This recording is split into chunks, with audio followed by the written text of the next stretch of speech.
Now to our show, here's a friend you all know. Charlotte Greenwood is with us again. The Hallmark Charlotte Greenwood Show, brought to you this Sunday and every Sunday at this time by the makers of Hallmark greeting cards. And now, here's our star, the lovable lady of stage and screen, Charlotte Greenwood. Welcome, everybody. And now to the office of the Lakeview Post-Dispatch. That's the newspaper which has Charlotte start as a reporter so she can make a movie. And she's been hinting about making that movie ever since. And as usual, we find her on the phone talking long distance with her manager in Hollywood. Here's what she's saying. Yes, I know, Roger. I should have told you sooner. Oh, but I've been busy with my Christmas bopping. Oh, that's right, bopping. The stores are so crowded that you can't even get near the counter without knocking someone over. Well, I was in that store yesterday. Oh, it was so crowded that the floor walkers wore pressed gardenias, yes. What? Well, don't I expect Santa Claus to bring me something and put something in my stocking? Now, Roger, how can Santa put a present in a bottle of leg makeup? What's that? Oh, that's right. I'm leaving for Hollywood this afternoon. I have to go to town and catch a train. Oh, yes, I've got you a little Christmas present, Roger. What is it? Oh, it's a diamond stick pin. Yes, a real diamond. Oh, well, you'll know when you get it. It's marked glass. Roger, I have to hang up now. Here comes Mr. Anderson. He's the city editor. Oh, he's such a nice man, and he's brimming over with Christmas spirit, if you know what I mean. Well, well, well. Isn't it wonderful? Yes, Mr. Anderson, it certainly is. Marvelous. Yes, indeed. After all, there's nothing like Christmas. Christmas? Who's talking about Christmas? I mean the fact that you're leaving. Well, now, you act as if you want me to go. Who, me? Oh, no. How could you possibly entertain a thought like that? Well, I'm glad I was wrong, Mr. Anderson. Yes, not that the thought of you leaving isn't entertaining. Okay, now, you sure that you understand how to go? Now, first, you take the bus that leaves for Parking Well, Mound City, and points west. And then you simply... Well, what difference does it make? What difference? Which way the bus points? No. You simply go down to the bus station, and there you get a ticket for parking well. Not me. I always get a ticket for parking badly. And then you... Well, it's just like sitting in a chair with a cracked seat, you know. And what in the name of common sense are you talking about? What is like sitting down in a chair with a cracked seat? Parking. If you don't do it just right, you get pinched. Now look, Charlotte, Parking Well is the name of the town, the railway junction. Now, be sure your bus ticket reads Lakeview to Parking Well, and not Parking Well to Lakeview. Yeah, no, I don't want to ride that bus backwards. So you want... No. Oh, Mr. Anderson, now you mustn't get upset. You'll make yourself hoarse. Oh, well, all right, but stop interrupting me. Now, at Parking Well, you get off the bus and you go to the railway station. Yes. Oh, and say, you better take along something to eat. You know, on Christmas Eve, the lunchroom at the station might be closed. Yes, but I've got half a dozen chocolate eclairs. Chocolate eclairs? Mm-hmm. I'd just as soon eat K-rations. Well, they both go to the front, if you know what I mean. All right. Now, what bus are you taking out of Lakeview? The next one leaves at 6 o'clock. Isn't there one that leaves before that? No, since the war, they've stopped running one bus after another one. Oh, I see. No way, they stopped running the next bus? Yes. Now, wait a minute. I don't get this. Now, you see, I told you what would happen if you're shouting your horse. Your horse speak. This is Anderson. Okay, I'll tell her. Your taxi's waiting downstairs. Oh, already? Well, dear, I guess then it really is goodbye, Mr. Anderson. Yeah. I guess it is, Charlotte. Oh, it's been awful swell knowing you, though, and thanks for everything. Oh, don't mention Goodbye. it. Goodbye, Charlotte. Goodbye. She's gone. She's really gone. There is a Santa Claus. Jingle bells, jingle bells. Oh, contact me with Jeff Harrison, the art department. Oh, what fun it is to ride. Oh, hello, Jeff. This is Willie. Merry Christmas. Yeah, say, look, Jeff, I'm giving a little celebration tonight. Yeah, never mind what I'm celebrating. You just round up the gang and... Charlotte? Oh, don't mind me, Mr. Anderson. What's the matter now? Oh, I just forgot something. That's all right. Don't get up. But you'll miss your bus. Oh, no, I won't. I always allow time to come back as soon as I leave, because I always forget to remember what I forgot till after I left. You what? Oh, nothing now. Just don't get up. Will you please tell me what you came back for? Oh, dear, I'm afraid you're going to have to get up after all, Mr. Anderson. Listen, what are you looking for? The chocolate eclairs you're setting on them?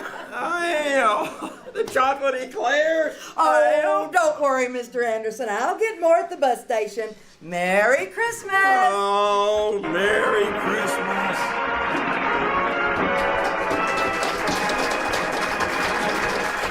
We'll be back with the program in just a moment. Tonight, when the last gift is wrapped and the final touch is put on the tree, perhaps it'll almost seem as though this Christmas Eve were always the same. Although, of course, it won't be the same, especially if there's a service star in your window. And yet, if there is, perhaps like millions of other separated families during this wartime, you'll have found new comfort in old familiar Christmas customs in your thoughtfulness of others and thoughtfulness of you. So, when families are together again, your joy will be richer for remembering what this wartime Christmas has taught us all, that at Christmas and throughout the year, happiness comes from thoughtfulness. Thoughtfulness in little things that mean so much.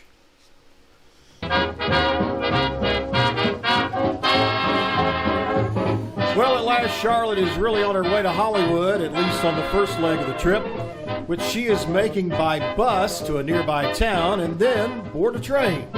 And as the bus chugs along through an ever-thickening snowstorm... Isn't this blizzard marvelous, driver? It's such a real old-fashioned Christmas. Sure, if you like blizzards. But if I was running this bus line and carrying just 2-3 passengers, I'd turn back to Lakeview right now. Oh, no, I've got to get to Mound City this evening. I've got to. Don't worry, sister. I was only kidding. Can't you go any faster? Sure, but I ain't allowed to leave the bus. You know, I've been sitting here thinking, haven't I seen you someplace before? Well, if you have, madam, the pleasure was all yours. Now, wait a minute. I'm not being forward or anything, but I'm sure I remember your face. Oh, how very odd. Maybe that's why I remember it. Why don't... Now, you see here, I am Horace J. Wimple, and as for you, young man, try and make better time. Oh, I'm sorry, mister, but this snow's getting pretty deep. Well, thank goodness snow is one thing I won't have to worry about much longer. I'm catching the 10:30 train from my place down in Florida. Well, hope the Florida climate agrees with you, mister. Oh, it will. He's Horace J. Wimple. The client wouldn't dare not agree with him.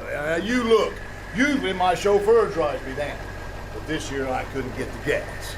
It must be wonderful in Florida. Oh, it's comfortable enough as far as anything can be comfortable. What with the shortages and rationing and the inability to get decent servants. Why, last month the Army drafted my cook. Oh, botheration. Not really. Well, yes. And why on earth does the Army need cooks? Don't they have mess sergeants already? Oh, sure. Give a mess sergeant enough rope and he'll end up with a spaghetti dinner. I know I ate 'em.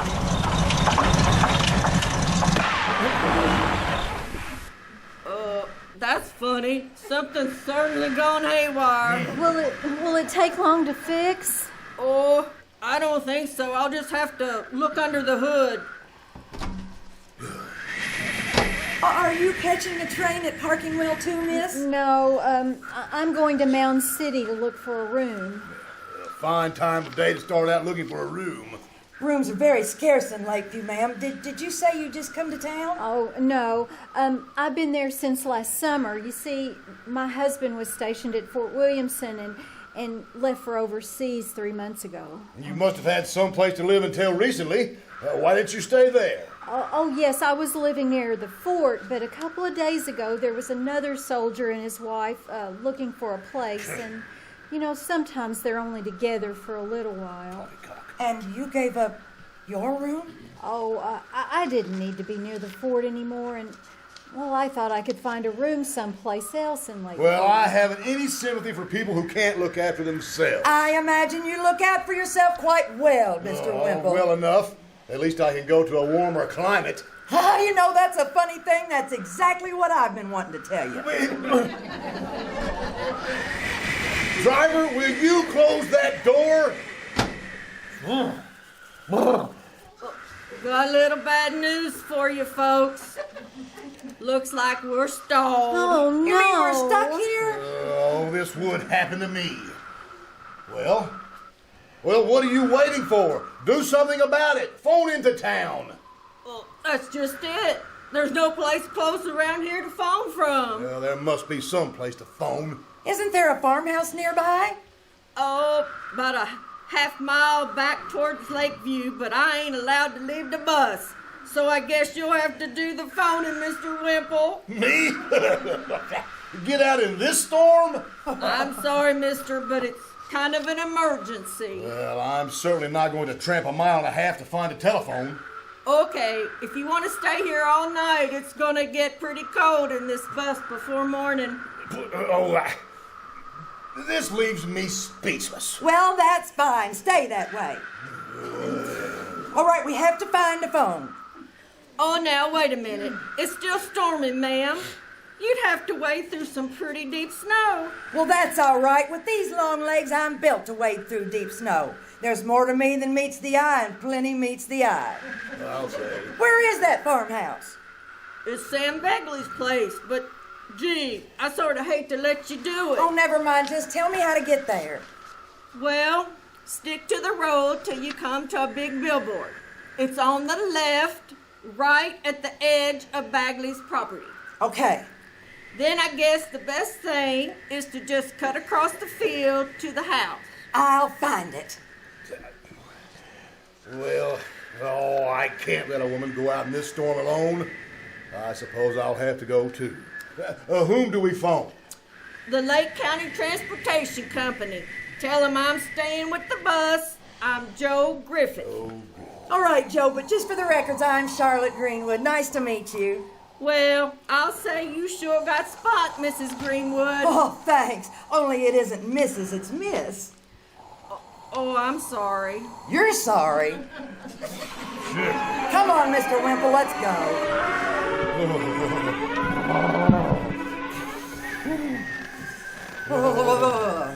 Why did I ever get into this? Just keep moving, Mr. Wimple. Keep moving. We can't be very far now. Oh, we'll never find the farmhouse. And we'll never find our way back to the bus either. And I'm gradually freezing. Well, I'm not having a sunstroke either. Come on. Oh, listen to that wind whistling. I wish you would start whistling Dixie. Well, I'm in no mood for joking. What kind of wind would whistle Dixie? A south wind. Oh, just keep moving, Mr. Wimple. Oh, I tell you, I am in no humor to listen to idle chatter. You're not listening to idle chatter. That's my teeth. Oh, Mr. Wimple, look. huh? Look over there. It's a light. Maybe that's the farmhouse. Oh, yes. Hello there. Help! Help! We're stuck in the storm. Oh, look, somebody's coming to the door. Mr. Bagley. Hello, what's going on here? We're from the bus. It's stalled down the road. We've got the phone for help. Hey, you can't use the phone. It's out of order. Count the storm. Oh, no. Now what are we going to do? There's only one thing to do, Mr. Wimple. We got to go back and bring everybody back to the bus. They can't stay on that bus and freeze. Now, wait a minute. I'm a bachelor. I live here all alone. I ain't got room for all them people. We will leave as soon as we get a relief bus. Please, Mr. Bagley. Yeah. All right, I guess. I can't turn out folks on Christmas Eve. Anyhow, you look kind of done up. Fix yourself there a cup of coffee while your friend goes back for the others, okay? Oh, if you think I'm going back, you're badly mistaken. Oh, don't give it a second thought. I'll go. Now, wait just a minute. What's wrong with him? That's what I'd like to know. Well, I'll tell you what's wrong with me. I'm cold and I'm tired and I'm hungry. I've made that trip once, tramped 1.5 miles with you to find a telephone. And now what do I get? I don't know what you're gonna get, but I know what you need is a good spanking. Oh. Go back in the house now. I'll be right back.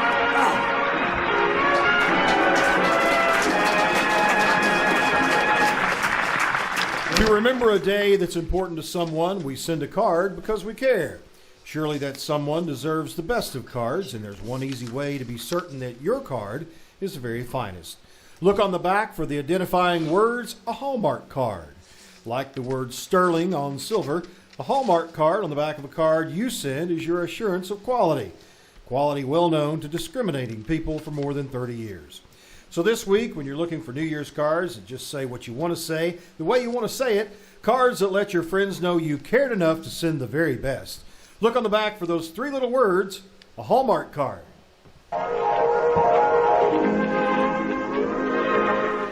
And now back to our story. After traveling 1.5 miles through a blizzard to find Sam Bagley's house, Charlotte has made her way back to the stalled bus, and as she enters... Are they sending another bus for us?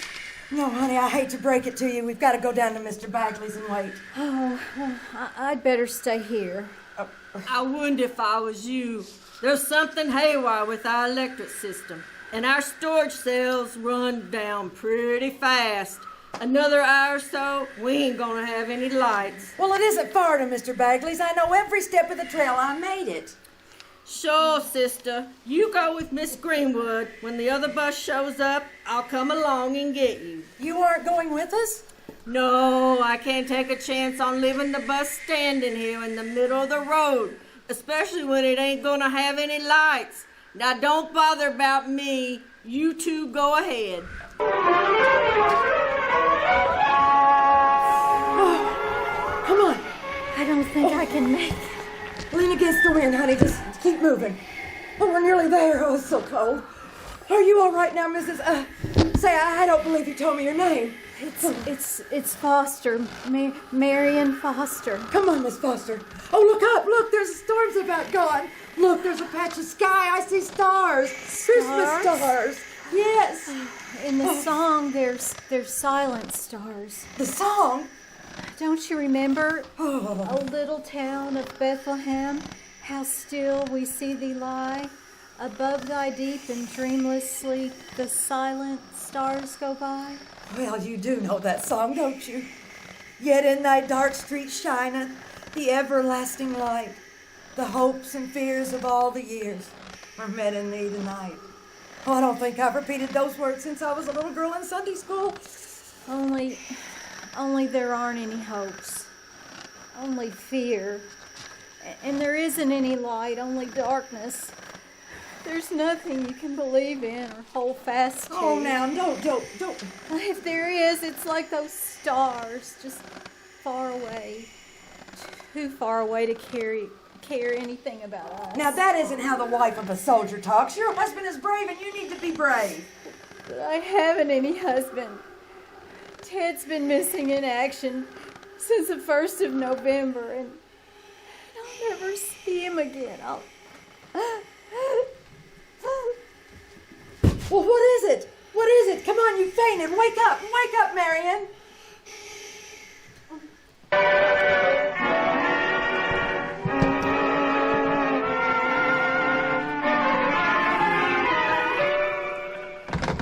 Hello? Hello? Now, there you wasting your time. I told you it's out of order. Oh, it just doesn't seem possible. Here I am worth $500,000, and yet I can't put through a 5-cent phone call. You may have $500,000, but you ain't worth it. Yeah, I'm coming. Hang on. Oh, land sake! Hurry, help me. What happened? She fainted. I've had to carry her. Land to go. Here, let me help me. take her. Here. Oh, okay, now, easy. Put her in the bedroom. I'll be right in. Yes, ma'am. Is that telephone working, Mr. Wimple? I have to use it now. No, it isn't. And I'm bound to miss my train now, too. I don't know why everything happens to me. Oh, I don't think the universe is so arranged that everything happens to you. You're hardly that important. Oh, this room is getting cold. Oh, look at that fireplace. No wonder the fire's about out. Take that hatchet over there and split up some kindling wood. Who, me? What's the matter with you? Haven't you ever split kindling? Well, if I'd have wanted kindling split, I'd have hired someone to do it and paid him for it. Well, you're going to find out you can't pay for everything. And now, see here. You cannot talk to me that way. Oh, yes, I can, and what's more, I'm going to. Why, you... While you're whimpering about the weather, missing a train, and not having enough gas... Well, I don't think... That youngster in there lost her husband. Well... Try and buy him back. Well, try to buy her happiness back. For that matter, try to buy your own. Now split the kindling. Well, hello. Well, Mr. Wimple, what are you doing here? Splitting kindling. Splitting kindling? And what's the matter with that? Well, nothing. Only I thought you'd probably buy your kindling. Well, you let me tell you something, Anderson. There are some things you can't buy. You can't buy back her happiness, and you can't buy back mine. Huh? I just found that out, and from a woman. A woman? Yes. Charlotte, there you are. Oh, Mr. Anderson, please do not shout. But aren't you surprised to see me? I've just been talking to the driver of your bus. Well, how did you get through? Well, on the snowplow. I'm on my way to Fort Williamson for a story. 3 Lake County kids, all reported missing in action, are back home. Oh, that's wonderful. Mm-hmm. And I'm going to arrange to take them back in town with me. There's Walter Travis, Ted Foster, and... Ted Foster? Did you say Ted Foster? Mm-hmm. Yeah, and a kid named Frank. No, Ted Foster. That's her husband. Whose husband? Oh, well, she said she didn't see any hope in that star. Oh, how wrong she was. Miss Greenwood, you better get in here quick. Oh, so soon? Yeah, but Charlotte, wait. I've got it all fixed for the snowplow driver to take you to your train. I am not catching any train now. Oh, you have to... What? You're not what? You're not what? You better hurry, Miss Greenwood. Oh, coming, Mr. Bagley. Oh, gentlemen, do you all know anything about babies? Baby? What's there to know about a baby? Well, just stick around, and I think you gentlemen will find out.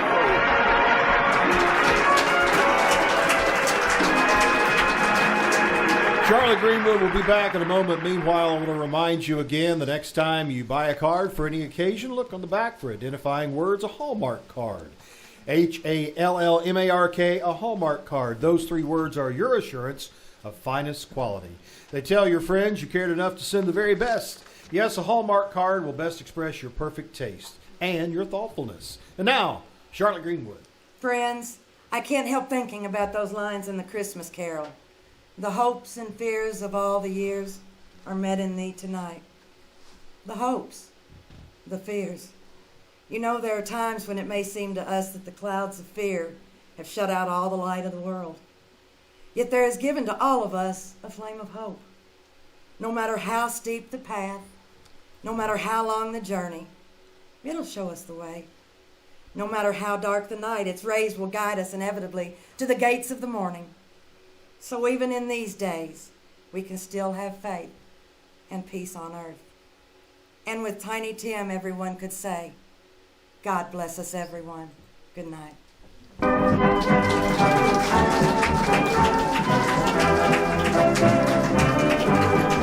The Hallmark Charlotte Greenwood Show came to you from Hollywood. This is Wendell Niles speaking, and this is the Blue Network.